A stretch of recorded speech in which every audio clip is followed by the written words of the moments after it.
عید آ رہی ہے، مینڈکوں کی طرح نکلیں گے سماجی رہنما اور سماجی کارکن، اخباروں میں تصویریں چھپیں گی، غریب عورتیں لائن میں لگی ہوئی ہیں، غریب مرد لائن میں لگے ہوئے ہیں، اور جو ہے وہ صاحب جو ہے وہ ایک ایک توڑا آٹے کا، ایک ایک تھیلا آٹے کا دے رہے ہیں، اور 10 جو ہے وہ فوٹوگرافر تصویر کھینچ رہے ہیں۔ اگلے دن 15 اخباروں کے اندر تصویریں لگی ہوئی ہیں۔ میں اس دن بھی کہا تھا کہ اس انداز کے ساتھ غریبوں کی غربت کا اشتہار لگانے والا سوچے کہ اس لائن میں اگر اس کی بیٹی کو کھڑا ہونا پڑے تو اس کا پھر انداز کیا ہو۔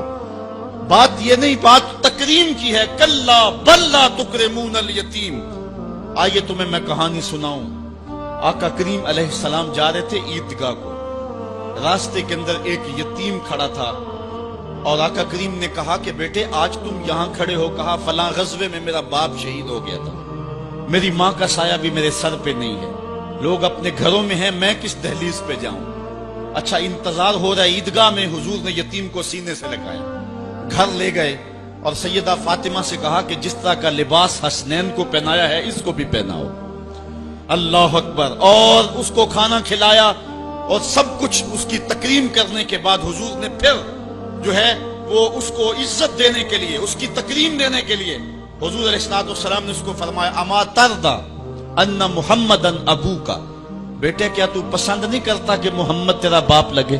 وعائشہ تا امو کا، اور عائشہ تیری ماں لگے، وفاطمہ بنت محمد اختو کا، اور فاطمہ تیری باجی لگے۔ اس نے کہا یہ اعزاز مل جائے تو مجھے اور کیا چاہیے؟ تو کہا آج کے بعد یہ رشتے تیرے ہوئے۔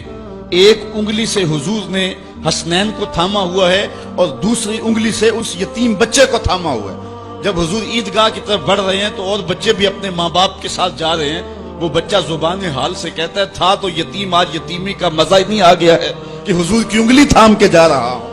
تو یتیم کی تکریم کا مسئلہ ہے، اس کو عزت نفس دینے کا مسئلہ ہے۔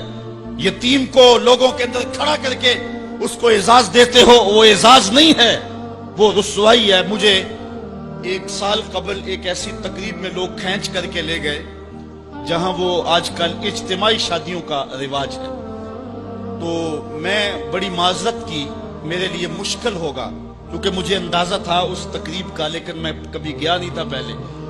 تو میں جب اس تقریب میں پہنچا تو یقین جانے کہ 2 دن تک جو ہے وہ میں بے چین رہا ہوں۔ میں کہتا ہوں غریب سے غریب آدمی ہوتا ہے نا، اس کو معاشرے میں پروٹوکول اعزاز نہ بھی ملے تو شادی والے دن تو مہمان خصوصی وہی ہوتا ہے نا، اس دن تو سارے اس کے چہرے کو ہی دیکھتے ہیں۔ لیکن ان دولوں کو بھی جو ہے وہ لائن پہ بٹھایا ہوا تھا اور اوپر مہمان خصوصی کوئی اور بیٹھے تھے۔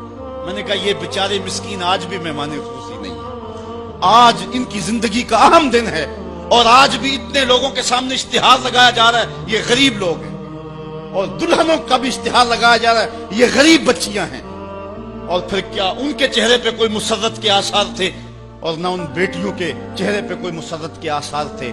تو لوگ خوشی بانٹنے چلے ہیں لیکن غموں میں اضافہ کرتے چلے گئے۔ رات کی تنہائی میں نکلو، اندھیرا پھیلا ہوا ہو، کوئی دیکھنے والا نہ ہو، اپنے سائے سے بھی بچو اور جا کے غریب کے گھر میں رقم پھینک کے آ جاؤ، اسے پتہ نہ ہو یہ پھینکی کس نے ہے، اور پھر وہ شادی کریں جو دعائیں ان کے کلیجے سے نکلیں گی عرش تک پہنچیں گی۔